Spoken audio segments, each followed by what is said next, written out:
حالانکہ بچوں کو سکھانا چاہیے. بہرحال اگر غلطی سے سبقت لسانی سے غیر اللہ کی قسم کھا لے تو شریعت نے اس کا حل بتایا. کہا کہ من قال فی حلفه باللات والعزى فليقل لا الہ الا اللہ، کہ جو غیر اللہ کی قسم کھا لے، جو اللہ کے علاوہ کسی اور کی قسم کھا لے، تو ایسی صورت میں کفارے کے طور پر چاہیے کہ وہ لا الہ الا اللہ پڑھے.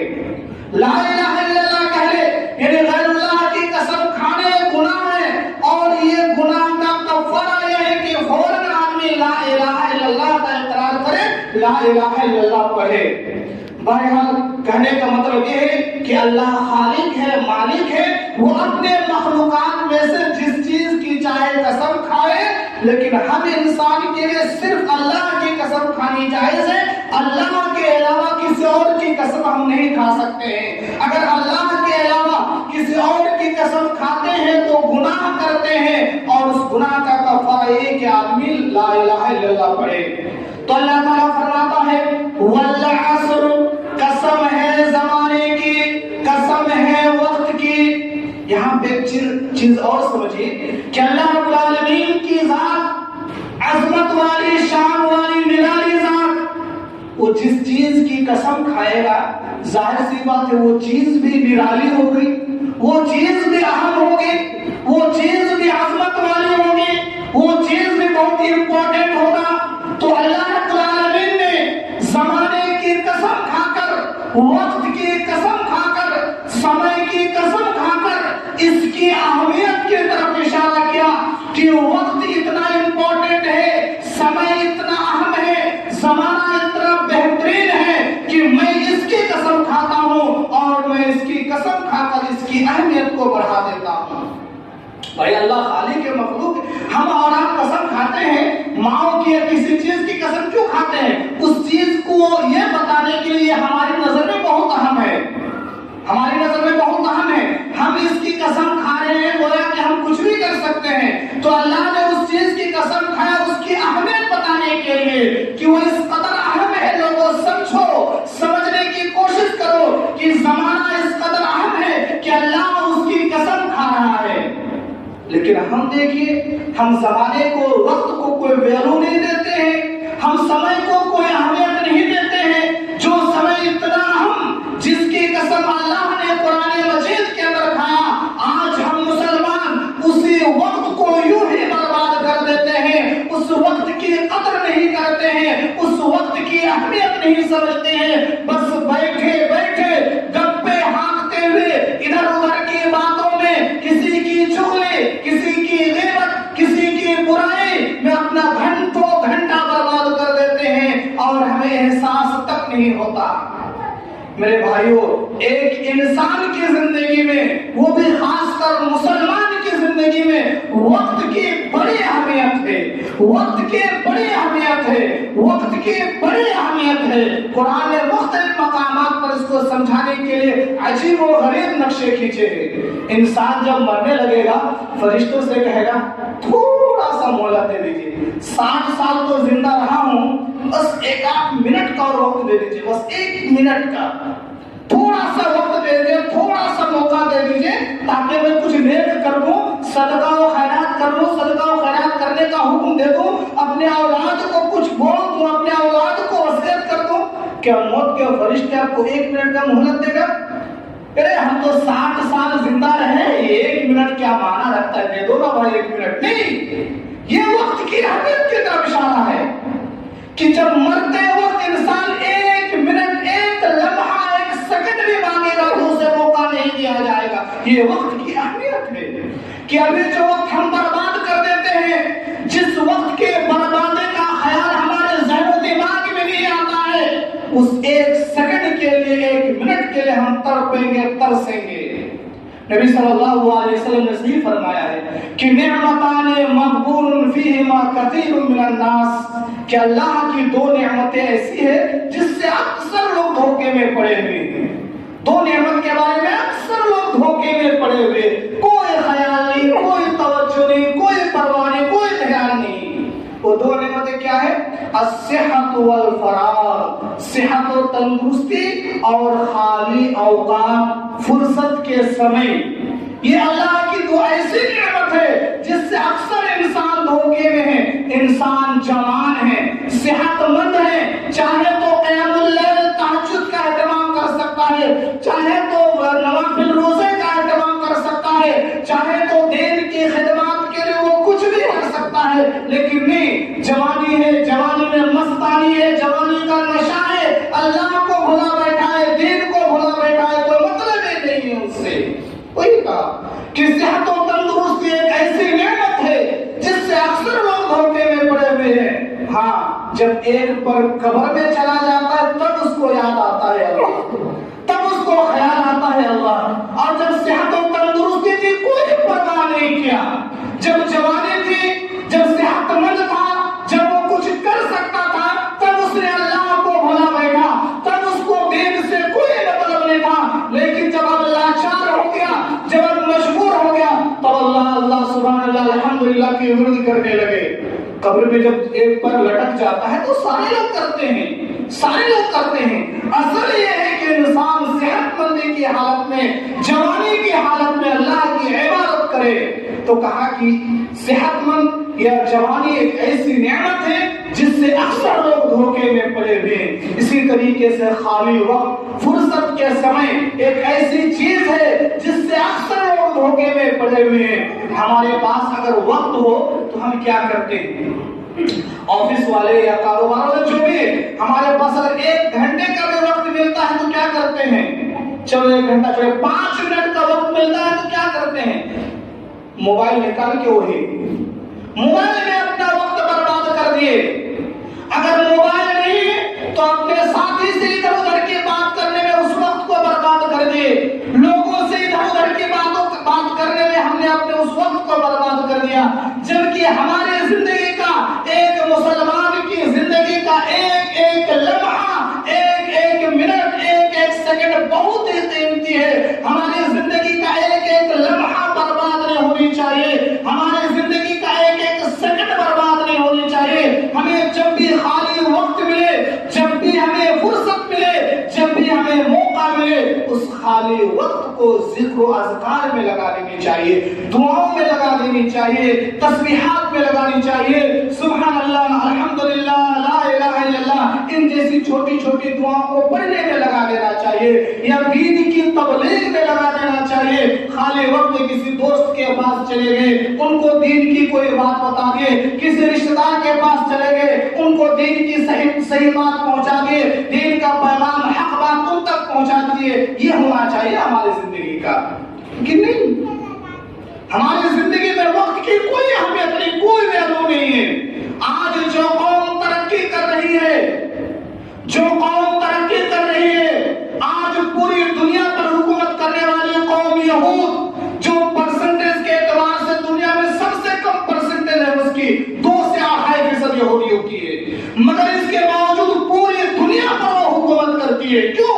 انہوں نے اپنے وقت کا صحیح استعمال کیا۔ ان لوگوں کے بارے میں یہ ہے کہ جب سے ان کی عورتیں حمل سے ہوتی ہے، اسی وقت سے جو اولاد پیٹ میں ہوتا ہے، اسی وقت سے اس اولاد کی ٹریننگ، تربیت، وقت کی اہمیت بتانے کے لیے اس کو چھوڑ دیتے ہیں، اس کے پیچھے مختلف قسم کی جو تجربات ہوتے ہیں وہ اپناتے ہیں۔ یہود جو غیر مغضوب علیہم ولا الضالین قوم ہے، جس پر اللہ کی لعنتیں برستی ہے، مگر اس نے اس وقت کا صحیح استعمال کیا تو اللہ نے دنیا میں اس کو ترقی دے دیا۔ دنیا کا ایک اصول ہے، دنیا کا ایک اصول ہے، محنت کرو گے تمہیں مزدوری ملے گی، کام کرو گے اللہ تعالیٰ تم کو دے گا۔ اس نے وقت کی اہمیت کو جانا، وقت کی اہمیت کو سمجھا، اللہ نے اس کو پوری دنیا میں حکومت کرنے کا موقع دے دیا۔ بہرحال ایک دوسری چیز ہے، کہنے کا مطلب ہے کہ میرے بھائیوں میرے دوستوں، ہماری زندگی میں وقت کی بڑی اہمیت ہے۔ ہم جو یوں ہی اپنے وقت برباد کر دیتے ہیں، اپنی جوانی، اپنے سمے جو یوں ہی برباد کر دیتے ہیں، یقین مانیے اللہ تعالیٰ ہم سے اس کے بارے میں پوچھے گا، ہم سے سوال ہوگا۔ سنن ترمذی کی بہت مشہور حدیث ہے، عبداللہ بن مسعود رضی اللہ تعالیٰ عنہ راوی حدیث ہے، کہتے ہیں نبی صلی اللہ علیہ وسلم نے فرمایا لا تزال قدم ابن آدم یوم القیامت حتی یسأل عن خمس، کہ کل قیامت کے دن اللہ رب العالمین کا دربار قائم ہوگا، ہر انسان کو اللہ کے سامنے جانا ہے، اللہ کے سامنے حاضری دینا ہے، اور کوئی بھی انسان وہاں سے ہل نہیں سکتا، وہاں سے ہٹ نہیں سکتا حتی یسأل عن خمس، یہاں تک کہ وہ 5 سوالوں کا جواب نہ دے دے۔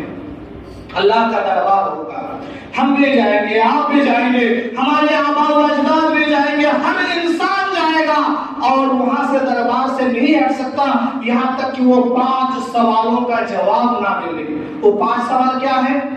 اللہ پہلا سوال کرے گا وَعَنْ شَبَابِهِ فِيمَا أَبْلَاهُ، جوانی کے بارے میں اللہ کہے گا کہ ہم نے تمہیں جوانی جیسی عظیم نعمت دی تھی، اس جوانی کو تم نے کس کام میں لگایا، جوانی کو کس کام میں کھپایا، جوانی میں تم نے کیا کیا، لاؤ مجھے حساب تو مجھے بتاؤ۔ جوانی کیا ہے؟ ایک عمر ہے، ایک سمے ہے، ایک ٹائم ہے، ایک سمے ہے، ایک وقت ہے، جوانی ہے۔ تو یہ وقت کے بارے میں، اس جوانی کے بارے میں اللہ سوال کرے گا کہ وَعَنْ شَبَابِهِ فِيمَا أَبْلَاهُ، میرا بندہ مجھے بتاؤ کہ جوانی جیسی عظیم نعمت جو ہم نے تمہیں دیا تھا، اس جوانی میں تم نے کیا کیا، میری کتنی عبادتیں کی، اس جوانی کو تم نے کس کام میں لگایا، لاؤ مجھے حساب دو۔ کیا جواب ہوگا ہمارا؟ ہر کسی سے اللہ تعالیٰ پوچھے گا، کیا جواب دیں گے ہم نے جوانی کو کس کام میں لگایا؟ عیاشی میں، صرف کمائی میں، کس کام میں اپنے جوانی کو لگایا؟ حساب دینا ہوگا۔ وَعَنْ شَبَابِهِ فِيمَا أَبْلَاهُ، دوسرا سوال ہوگا وَعَنْ عُمْرِهِ فِيمَا أَفْنَاهُ، عمر کے متعلق اللہ کہے گا کہ میرے فلاں بندہ، ہم نے تمہیں 60 سال کی عمر دی تھی، ہم نے تمہیں 50 سال کی عمر دی تھی، ہم نے تمہیں 65 سال کی عمر دی تھی، اس عمر میں تم نے کتنی عبادتیں کی، اس عمر کو تم نے کس کام میں لگایا، اس عمر میں تم نے کیا کیا، لاؤ مجھے حساب تو مجھے بتاؤ۔ کیا جواب دیں گے؟ 60 سال، 65 سال، 70 سال کی جو زندگی ملی ہے آپ کو، جب اللہ ہم سے پوچھے گا کہ اس عمر میں تم نے کتنی عبادتیں کی، اس عمر میں تم نے کیا کیا، لاؤ مجھے حساب تو مجھے بتاؤ، کیا جواب ہوگا ہمارا؟ ہر انسان اپنے بارے میں غور کرے، ہر انسان اپنے گریبان میں جھانکے کہ اللہ ہم سے جب پوچھے گا کہ ہم نے جو تمہیں 60 سال کی عمر دی تھی، 70 سال کی عمر دی تھی، اس عمر میں تم نے کیا کیا، لاؤ مجھے حساب تو مجھے بتاؤ۔ یہ عمر کیا ہے؟ سمے ہے، ٹائم ہے، یہ وقت ہے کہ اللہ نے جو 60 سال 65 سال جس کو جو عمر دیے، ایک سمے ہے، ایک ٹائم ہے، اس کے بارے میں اللہ تعالیٰ سوال کرے گا۔ اور 2 سوال ہوگا مال کے بارے میں، وَعَنْ مَالِهِ مِنْ أَيْنَ اكْتَسَبَ وَفِيمَا أَنْفَقَ، مال کمایا کہاں پر، خرچ کیا کہاں پر، حلال طریقے سے کمایا کہ حرام طریقے سے کمایا، اس کو خرچ کیا، اپنے منمانی جگہوں پہ خرچ کیا، یا کبھی اللہ کے راستے میں کچھ دیا بھی۔ ہم جو مال کماتے ہیں سمجھتے ہیں ہماری طاقت کی ہے، ہماری محنت کی ہے، نہیں، یہ اللہ کی مہربانی ہے، یہ اللہ کا فضل ہے، یہ اللہ کا عطا ہے۔ ورنہ محنت کرنے میں تو سب سے زیادہ محنت رکشہ والا کرتا ہے، محنت کرنے میں تو سب سے زیادہ محنت مزدور کرتا ہے، لیکن اس کے باوجود وہ اتنا سکسیس نہیں ہوتا جتنا ایک عام آدمی ہوتا، دوسرا آدمی ہوتا ہے۔ تو گویا کہ آدمی کے پاس مال اس کی محنت کے ساتھ ساتھ اللہ کی توفیق، اللہ کے فضل، اللہ کی مہربانی کا بہت بڑا دخل ہے۔ تو ہمارے پاس جو مال ہے یہ اللہ کے فضل، اللہ کی مہربانی ہے، لہذا اس پر حق ہے کہ ہم اللہ کے راستے میں اس کو خرچ کریں۔ اتنی بڑی جامع مسجد ہے، جمعہ میں کتنا چند ہوتا ہے مسجد کے لیے، معمولی سی رقم ہوتی ہے، لیکن وہی ہم 10 روپیہ بھی دیتے ہیں تو ہمیں تکلیف ہوتی ہے مسجد میں دینے کے لیے، مدرسے میں 50 روپیہ بھی دیتے ہیں تو ہمیں بڑی تکلیف ہوتی ہے، لیکن وہیں پر اپنے اولاد کی شادی میں لاکھوں روپیہ خرچ کرتے ہیں، لاکھوں کا تو صرف ہوٹل بک کرتے ہیں اور مختلف قسم کے پکوان، مختلف قسم کے کھانے، کیا اس پہ آپ کو ثواب ملے گا؟ 4 لاکھ کا ہوٹل بک کیجئے، کتنی نیکیاں ملے گی آپ کو؟ وہ 4 لاکھ کی بجائے 2 لاکھ آپ مسجد مدرسے میں دیجئے، دیکھیے کتنا آپ کو ثواب ملتا ہے۔ اس کام میں ہمیں کوئی دلچسپی نہیں ہے، مساجد و مدارس کی طرف کوئی ہمیں خیال نہیں ہے، فقراء و مساکین کی مدد کی طرف کوئی ہمارا توجہ نہیں ہے، مدد کر جو کمزور ہے اس کی مدد کرنے پر ہمارا کوئی خیال نہیں ہے، بس مال میرا، مرضی میری، جہاں پہ جاؤ ختم کیجیے۔ اللہ پوچھے گا، کیجیے، اللہ پوچھے گا وَعَنْ مَالِهِ مِنْ أَيْنَ اكْتَسَبَ فِيمَا أَنْفَقَ، حلال طریقے سے کمایا کہ حرام طریقے سے کمایا، اور اس کو کہاں پہ خرچ کیا یہ بھی بتاؤ۔ حلال طریقے سے کمایا، ماشاءاللہ بڑی اچھی بات ہے، کاروبار تھا، نوکری تھی، جو بھی تھا حلال تھا، ماشاءاللہ اچھا ہے، لیکن اس کو خرچ کہاں پہ کیا بتاؤ، خرچ بھی دکھاؤ، کہاں پہ خرچ کیا دکھاؤ، ہمیں اور آپ کو دکھانا پڑے گا میرے بھائیو میرے دوستو۔ اور پانچواں سوال ہوگا وعن عمرہ وعن علمہ ماذا عمل، علم کے متعلق کہ تم جو مسلمان تھے، تمہارے پاس جو علم تھا اس علم کے مطابق تم نے کتنا عمل کیا۔ سب کے لیے، ہم سب مسلمان نہیں جانتے ہیں 5 وقت کی نماز پڑھنا فرض ہے، جانتے ہیں نا بھائی کہ 5 وقت کی نماز پڑھنا فرض ہے، یہ علم ہے۔ اللہ ہم سے پوچھے گا کہ تمہارے پاس علم تھا، اس علم پر تم نے کتنا عمل کیا۔ اگر اتنا بھی علم نہیں ہے تو اتنا علم حاصل کرنا تو فرض ہے۔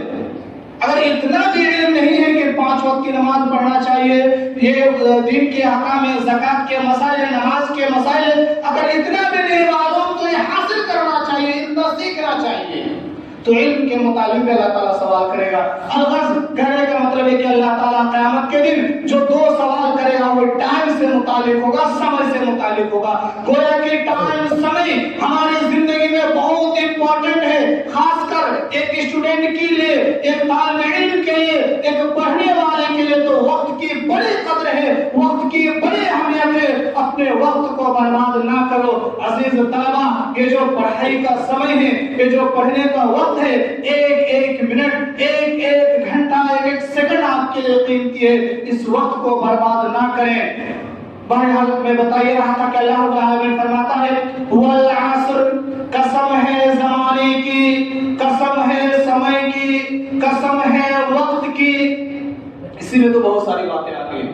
عصر کا معنی ہوتا ہے سمے، وقت۔ یہاں پہ مفسرین ایک نقطہ لکھتے ہیں کہ والعصر، عصر کا معنی ہوتا ہے سمے، ٹائم، وقت، زمانہ، اور عربی میں ایک اور ورڈ آتا ہے، ایک اور لفظ آتا ہے اس کے لیے، دہر۔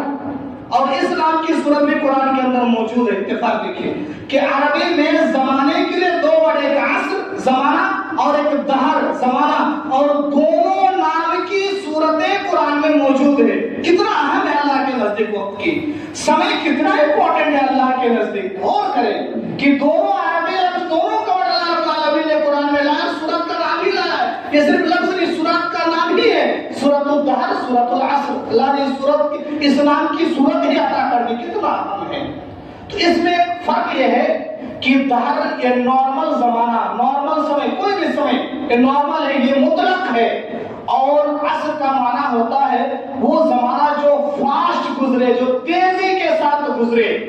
سمے جو گزر رہا ہے تیزی کے ساتھ، سیکنڈ کے کانٹے کی طرف دیکھیں کتنے تیزی کے ساتھ گھوم رہا ہے وہ، گھڑی کے سیکنڈ کی طرف دیکھیں، سیکنڈ والا بٹن کی طرف تیزی سے اپ ڈاؤن ہو رہا ہے، کتنے تیزی کے ساتھ۔ تو عصر کا معنی یہ ہوتا ہے کہ یہ گزرتے ہوئے زمانے، یہ فاسٹ یا تیزی کے ساتھ گزرتے ہوئے زمانے کی قسم کھاتا ہوں میں، لوگوں اس کی اہمیت سمجھو، ورنہ اس سمے نے اس فرعون کو بھی دیکھا، اس سمے نے نمرود کو بھی دیکھا، اس زمانے میں شداد کو بھی دیکھا، اس سمے نے حداد کو بھی دیکھا، مختلف لوگوں کو دیکھا جو طاقت میں تم سے کہیں زیادہ تھے، جو مال و دولت میں تم سے کہیں زیادہ تھے، جو دنیا میں حکومت کرتے تھے، لیکن اللہ نے اس کو مٹا دیے۔ تم کس کھیت کے مولی ہو؟ تمہارا کیا پاور ہے؟ تمہاری کیا اہمیت ہے؟ وہ فرعون تو اپنے آپ کو رب بھی کہہ دیا تھا، جب سمے وقت کے ساتھ وہ بھی بیت گیا، جب اللہ نے اسے بھی نہیں چھوڑا تو تمہاری کیا ویلیو ہے؟ تم کون ہو؟ کون ہو تم؟ کیا اللہ تمہیں برباد نہیں کر سکتا؟ اللہ تمہیں مٹا نہیں سکتا؟ چاہے تو سیکنڈوں میں ہمیں ہلاک کر کے ہماری جگہ دوسری کو لا سکتا ہے، لیکن اللہ کا فضل، اللہ کی مہربانی ہے کہ اللہ تعالیٰ ہمیں ہماری گناہوں کے باوجود معاف کر کے ہمیں اچھا کھان پکوان دیتا ہے۔ تو بہرحال کہا کہ والعصر، قسم ہے زمانے کی۔ قسم کیوں کھاتے ہیں؟ کسی جو بعد میں بتائیں گے جو چیز، اس چیز کی اہمیت کی طرف اشارہ کرنے کے لیے ہم اور آپ جو قسم کھا کے کوئی بات بتاتے ہیں، کیوں بتاتے ہیں قسم کھا کے؟ کہ دیکھ بھائی جو بولنے جا رہا ہوں پکا ہے، ایک دم نو ڈاؤٹس، جو قسم کھا، اللہ قسم ایسا ہو رہا ہے، اللہ قسم فلاں چیز ہے، تو قسم کیوں کھا رہے کہ جو چیز بتانے جا رہے ہیں اس میں کسی قسم کا ڈاؤٹ نہیں، تم یقین کنفرم، تو اللہ تعالیٰ قسم کھا کے بتا رہا ہے۔ حالانکہ اللہ کو قسم کھانے کی کیا ضرورت ہے بھائی، اللہ تو خالق ہے، مالک ہے، لیکن اس کے باوجود قسم کھا رہا ہے، مزید اس کے اندر مضبوطی اور پختگی لانے کے لیے کہا کہ ان الانسان لفی خسر، کہا کہ سنو میں زمانے کی قسم کیوں کھا رہا ہوں، اور کرو جواب قسم ہے، کہا کہ میں کیوں زمانے کی قسم کھا رہا ہوں، سنو میں اللہ کے ذات عظمت والے شان والے میں قسم کھا رہا ہوں، قسم کھا کے کیا بتانا چاہتا ہوں سنو تو، کہا کہ والعصر، قسم ہے زمانے کی، ان الانسان لفی خسر، یقیناً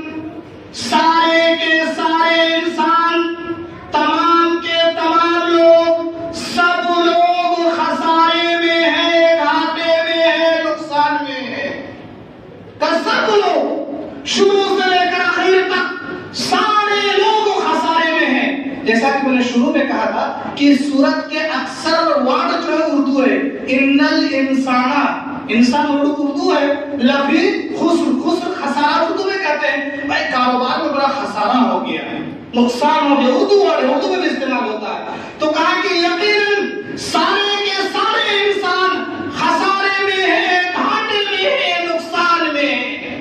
اور خسارہ جو عربی ورڈ ہے، خسارہ کہتے ہیں نقصان، لفظ خسارہ ورڈ جو استعمال ہوتا ہے عربی میں، اس جگہ استعمال ہوتا ہے جہاں پر انسان کا اصل مال بھی چلا جائے، فائدہ نہ ہو تو گھاٹا۔ جب کاروبار کرتا ہے اگر بھاؤ کو بھاؤ بیچنا ہو تو کہتے ہیں نقصان ہو گیا، بھاؤ کو بھاؤ بیچنا ہو تو نقصان ہو گیا، میرا کرایہ لگا ہے، یہ لگا، فلاں فیس ہے، بھاؤ کو بھاؤ بیچنا بھی خسارہ ہے، لیکن یہ خسارہ عربی میں نہیں بولا جاتا ہے، عربی میں خسارہ بولا جاتا ہے کہ جو چیز آپ خرید کے لائے تھے وہ سرے سے وہ کلی طور پر ختم ہو جائے، آپ کا جو پونجی تھا، جو اصل مال تھا وہ بھی چلا جائے، تب کہلاتا ہے خسارہ ہوگا۔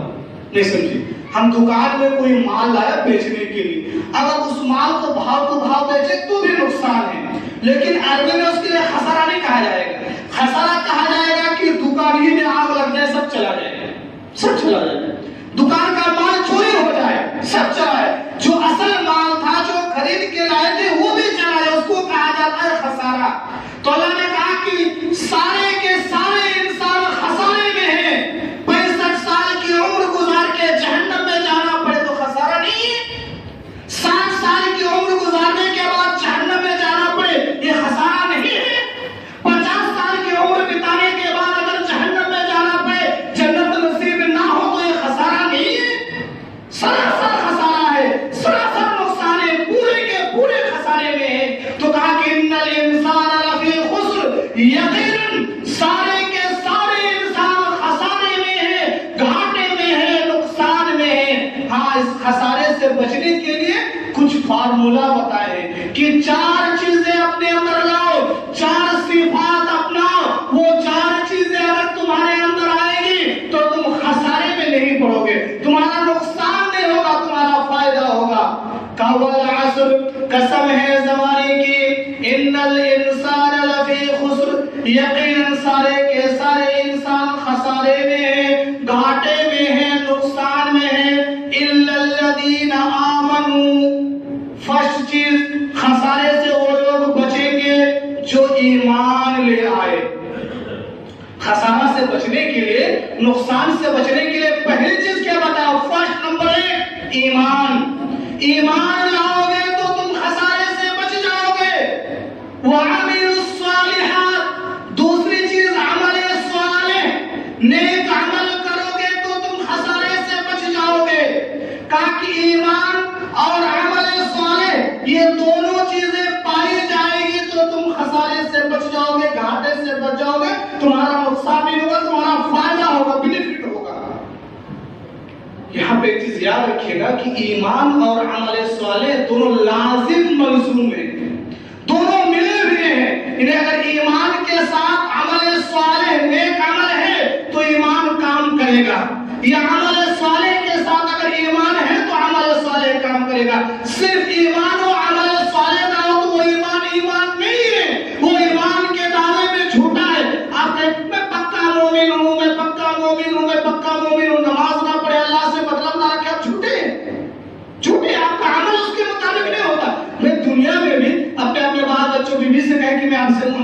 کرتا ہوں، محبت کرتا ہوں، محبت کرتا ہوں، اور ان کو 2 وقت کھانے کا بھی نہ دے تو کیا کہیں گے لوگ کہ بھائی کیسی محبت، ایسی محبت ہونا چاہیے؟ تو دنیا میں بھی ایسا ہوتا ہے۔ تو ایمان کا اگر آپ دعویٰ کریں گے، اگر ایمان کا اقرار کریں گے تو ایمان کے ساتھ ساتھ عمل بھی ضروری ہے۔ اگر ایمان کے ساتھ عمل نہیں ہوگا تو ایمان بیکار ہے، جیسے منافقوں کا تھا، جیسے منافقین کا حال تھا۔ ایمان کے دعوے کرتے تھے، ہم ایمان لے آئے، ایمان لے آئے، ہم مومن ہیں، ہم فلانے ہیں، ہم ٹھکانے ہیں، لیکن عمل نہیں تھا۔ اللہ نے کہا کہ منافق جہنم کے سب سے نچلے طبقے میں ہوں گے۔ تو گویا کہ ایمان کے ساتھ عمل ضروری ہے، اور اسی طرح عمل کے ساتھ بھی ایمان ضروری ہے۔ اگر کوئی نیک عمل کرتا ہے تو ایمان بھی مضبوط ایمان ہونی چاہیے، اگر ایمان نہ ہو تو عمل بھی بیکار۔ اڈانی امبانی کتنے چیریٹی ہاسپٹل کھولے ہوئے، کتنے پن کا کام کرتے ہیں، کتنے غریبوں کی مدد کرتے ہیں، کیا وہ جنت میں چلے جائیں گے؟ نہیں، اچھا کام تو کرتے ہیں لیکن ایمان نہیں ہے ان کا۔ ایمان نہ ہونے کی وجہ سے اس کا یہ نیک کام بھی کام نہیں آئے گا۔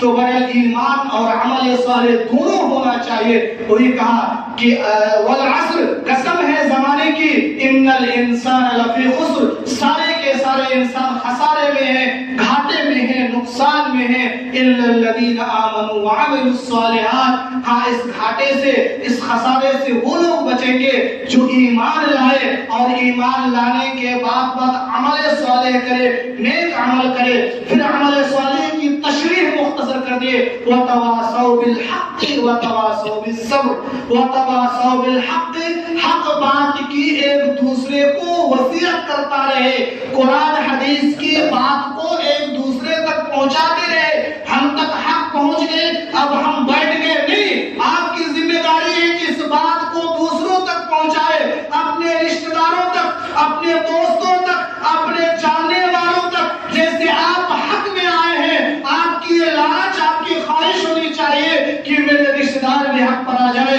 میرے فلانے بھائی بھی حق پر آ جائے، میرے جاننے والے بھی حق پر آ جائے، میرے دوست و احباب بھی حق پر آ جائے۔ وہی کہا کہ وَتَوَاصَوْا بِالْحَقِّ، آپس میں ایک دوسرے کو حق کی وصیت کرتے رہو، ایک دوسرے کو حق کا حکم دیتے رہو۔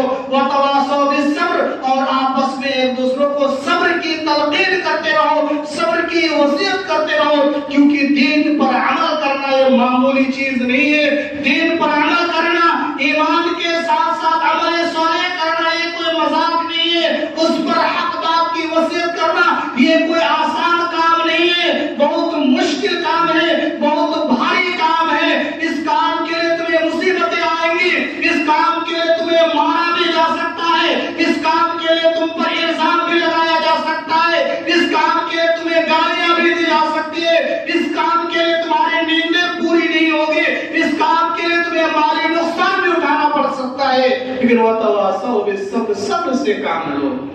اس لیے کہا صبر سے کام لو۔ ایمان لانا یہ آج کے دور میں کوئی حلوہ نہیں ہے، بڑا مشکل کام ہے، حالات دیکھ رہے ہیں سب۔ اور ایمان لانے کے باوجود عمل صالح کرنا، ایمان کے ساتھ نیک عمل کرنا اور مشکل ہو رہا ہے آج کے دور میں۔ اور حق بات کی وصیت کرنا، قرآن حدیث کی بات دوسروں تک پہنچانا یہ اور مشکل ہے۔ وہ اللہ نے کہا کہ ان تمام کاموں میں پریشانیاں آئیں گی، صبر کا دامن پکڑو، صبر سے کام لو۔ تو کہا کہ قسم ہے زمانے کی، یقیناً سارے کے سارے انسان خسارے میں ہیں، نقصان میں ہیں۔ اس خسارے سے وہ انسان بچے گا جو ایمان لائے، ایمان کے ساتھ ساتھ نیک عمل کرے اور حق بات کی ایک دوسرے کو وصیت کرے، حق بات ایک دوسرے تک پہنچائے، اور اس کے لیے جو مصیبتیں آئیں گی، جو پریشانیاں آئیں گی، اس پر صبر کرے۔ یہ مختصر سی تشریح تھی، ورنہ اس قدر اہم کی کیا بتایا جائے۔ امام شافعی رحمہ اللہ نے تیسری صورت کے بارے میں کہا کہ لو ما انزل اللہ علی خلقہ الا هذه السورہ لکفتہم، کہ اللہ پوری صورت نازل نہ کر کے اگر صرف یہی صورت نازل کر دیتا تو انسان کی ہدایت کے لیے کافی تھا۔ امام شافعی کا قول ہے، کہا کہ پوری قرآن نازل نہ کر کے صرف یہی سورہ، اللہ نے تو سب چیزیں کہہ دیا، بھائی کیا باقی بچا؟ کچھ باقی بچا نہیں، ساری چیزیں اس کے اندر آ گئی۔ تو کہا کہ اس قدر اہم سورہ ہے کہ اللہ پوری قرآن کو نازل نہ کر کے صرف اگر اسی سورہ کو نازل کرتے تو بھی ہدایت والوں کے لیے سورت کافی تھی ہدایت حاصل کرنے کے لیے۔ نبی صلی اللہ علیہ وسلم کے صحابہ سب عربی جانتے تھے، اسی لیے لوگ